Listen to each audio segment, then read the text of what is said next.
હું સ્વામી વિશ્વાનંદ સરસ્વતી દસનામ આશ્રમ છત્રડીથી જણાવું છું કે આ નવરાત્રિના ટાઈમે જે ચકડોળ ગ્રાઉન્ડની નવરાત્રિ વિશે જે ચર્ચા ચાલતી હતી એમાં હું બોલેલો કે ભાઈ નવરાત્રિ તો થવાની થઈ, પણ હું ગઈકાલે બજારમાં ગયો અને થોડી ખટાપટ મેં જોઈ કે હજુ કેટલાક વ્યક્તિઓ આ ખટાપટ આમાં કંઈક કરી રહ્યા છે આવું બધું.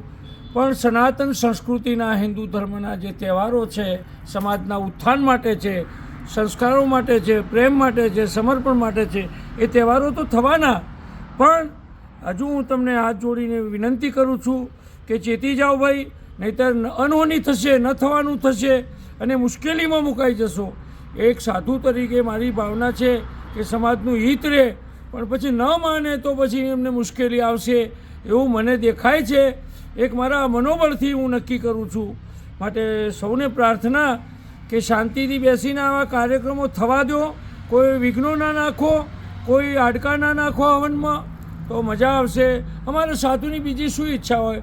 સૌનું કલ્યાણ થાય, સમાજનું કલ્યાણ થાય, લોકોને પ્રેમ મળે, આનંદ મળે, એ જ ઈચ્છા છે.